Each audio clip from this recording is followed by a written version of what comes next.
because I've got plenty to say today, and I'm actually also going to put my neck on the line and make a forecast. And you're going to be able to go to this video in future periods and look back and say, wow, this guy was right. And I'll tell you why I was right, because I was right 3 years ago when I said, when we went into lockdown, and ANZ and Commonwealth Bank and everyone was on the front page saying that property prices were going to drop 35%. Guess what? Panos, and you can go up and Google articles, I said, no, they're not. Then what happened? They went up. Then what happened? Last year in October, I called it again. I actually said, get ready, the party is over. That property prices would be dropping. And over the next month or two, they did. And I'm going to give you my story today on what I think is going to happen in the future, but I am going to put a couple of variables because there are a few factors that may influence what I'm about to say. But here is the feedback, my friends. We today did 8 out of 9. That's right, 8 out of 9. 8 properties out of 9. What does that mean? We're back in business, baby. 8 out of 9, and I've just come from a property around the corner, actually not far from home, near the Bay Run. Knockdown job. Guess what? It sold for $3,470,000. Knockdown job here in Neal Street, Rod Point. I also want to let you know, during the week, it's been confirmed, there was an $80 million sale in Melbourne and there was a $70 million sale in Melbourne. That is absolutely correct. You can hit up Marcus Kiminello. He's the one that sold them. Great agent, great client, great guy. So, gang, here is what I'm forecasting. Get ready. If there was a clock right now and you had the 12 and the 6, where is the market? I reckon we're at 5. 4.5 to 5. Let's call it 5. We are very, very close. We are very, very close to the end of this correction. And to everyone that's reading out headlines, property prices are going to drop 20%. Well, wake up. They already have. 15 at least in most areas, some 20. That correction has happened. And if you look at all the data in real estate over the last 40 years, the biggest corrections they're 20%.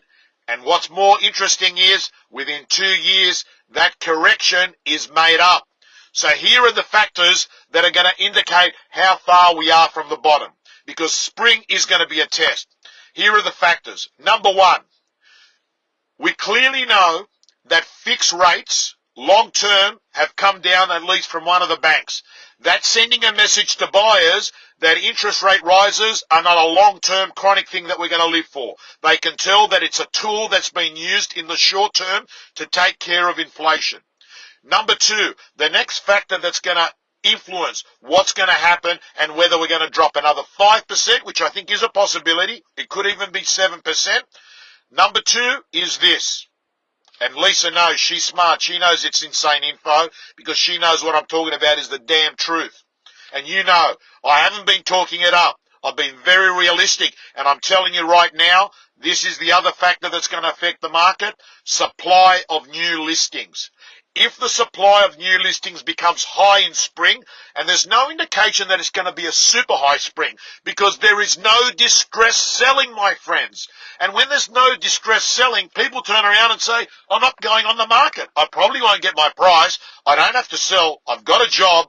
Life's okay. I'm not selling. Well, that stop not going on the market means that the market stays stabilized and you won't see big drops. So that next factor is supply of new listings. Keep your eye on that. Then we've got another factor, and that is the most important. And that is the speed of increase of rate rises, right? The speed of increase of rate rises and the magnitude of those increased rate rises. Will we get lots of another 0.5%? Will we get 0.25%? Will we get 0.5%? Not sure, but I can say to you that is an influencing factor, because every time rates go up, borrowing capacity goes down, and if borrowing capacity goes down, it means that offers that people go and bid on and make offers on properties reduces. But then there's another variable that's very interesting right now, and that variable is the return of investors. And the reason why is that they're seeing high yields. Do you realize that there is a rental boom happening in a lot of areas? And this means all of a sudden investors are taking note. This is what the investor's saying. Number one, there's been a realignment of prices. Okay, I'm getting good value. I've seen them drop 15% versus 6 months ago. Then they're seeing rents go up. So all of a sudden, property becomes an attractive asset against inflation. And this is an interesting factor, because what we might see is investors come in and, of course, more buyers, they shoot the market up. So, team, these are the factors that are going to influence the market. I'm calling it, I reckon we're around 5 on the clock, not far from the bottom. There's probably still a little bit to happen. Those factors that I gave you, those 4 factors, are going to indicate how much more it's going to drop. But, team, let me tell you, you're in safe hands. Don't lose any sleep. Bricks and mortar. And if you're a buyer, listen to me carefully. If you're a buyer, don't plan in buying in a year's time. I'd be bringing that forward, because when the market goes up, it goes up faster than what we can see. It's happened to me in my 35 years of real estate. Markets move faster than what people do. And when it does, you've missed it. Signing off.